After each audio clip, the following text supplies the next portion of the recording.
আসাম থেকে একটি যুবক তার মাকে নিয়ে দেওঘর এসেছিলেন। যুবকটি বিকম পড়েছে। পাশ করে মাস্টার ডিগ্রি করবে নাকি চাকরির চেষ্টা করবে এই বিষয়ে সে আচার্যদেবের কাছে নিবেদন করেছিলেন।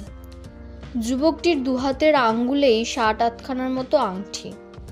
আচার্যদেব যুবকটির কথা শুনলেন এবং এক ঋত্বিক দাদাকে বললেন, ওদের পরিবারে গ্রহের একটা দুর্বলতা আছে। আঙ্গুলে এক গাদা আংটি। যুবকটিকে বলবেন, সে যাকে মুখ্য করে চলবে সেই জীবনে মুখ্য থাকবে। যে জায়গাটায় দাঁড়িয়ে আছো সেখান থেকে না সরলে যেমন আরেকজন সেখানে দাঁড়াতে পারে না, সেই রকমই যদি এই সব গ্রহরত্ন মুখ্য হয় তাহলে ঠাকুর তার জীবনে গৌণ হয়ে থাকছেন। তাই সর্বপ্রথম ভেবে দেখতে হবে সে কাকে মুখ্য করতে চায়। যদি ঠাকুরকে মুখ্য করতে হয় তাহলে তার নীতিবিধি যথাযথভাবে মেনে চলতে হবে। ঋত্বিক দাদাটি যুবকটির কাছে গেলেন এবং আচার্যদেবের এই আশীর্বাদীয় কথাগুলি জানিয়ে তার হাতের আংটিগুলি খুলে ফেলার ইঙ্গিত দিলেন। যুবকটির সাথে সাথে সে আংটিগুলি খুলে ফেলল। যুবকটির মার আবদার, ছেলে নিচে আচার্যদেবের কাছ থেকে সরাসরি কিছু নির্দেশ বাক্য শুনুক। যুবকটিও জানতে চায় সে একম পড়বে কিনা। যুবকটিকে আচার্যদেবের দৃষ্টির পরিসরে নিয়ে এসে আচার্যদেবকে সে ঋত্বিক দাদা জানালেন, আজ্ঞে, আপনার নির্দেশ জানানোর পর ও আংটিগুলি খুলে ফেলেছে।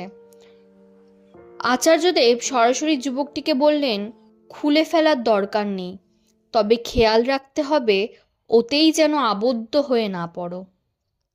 তুমি যে জামাটা পরে আছো যদি ভাবো এই জামাটা পরার জন্যই তোমার সফলতা আসছে, তাহলে বোঝা যাবে তুমি আবদ্ধ হয়েছ।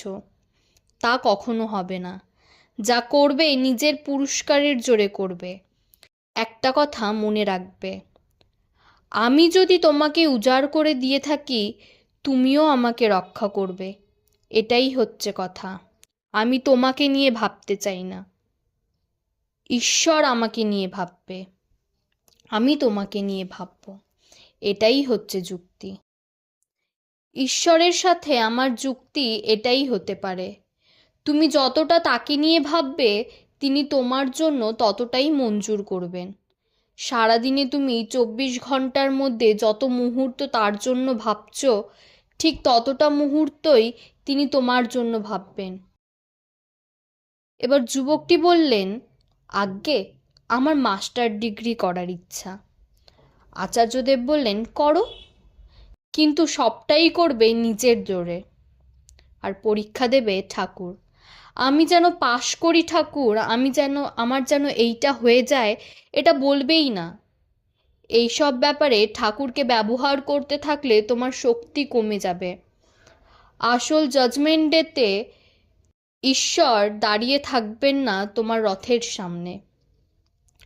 তুমি তোমার পুরস্কারের ওপর দাঁড়িয়ে এগিয়ে চলো। তোমার পুরস্কার হোক ক্ষেত্র আর দৈব হবে অনুগ্রহ। ঈশ্বর বীজরূপে তোমার ওপর পতিত হবে। বুঝেছ? যাও। যুবকটি খুশিতে ভরপুর হয়ে আচার্যদেবকে প্রণাম করে সরে গেলেন। জয়গুরু। সকল মা দাদা এবং ভাই বোনদের জয়গুরু বলে আমার আজকের আলোচনাটি এখানেই শেষ করছি।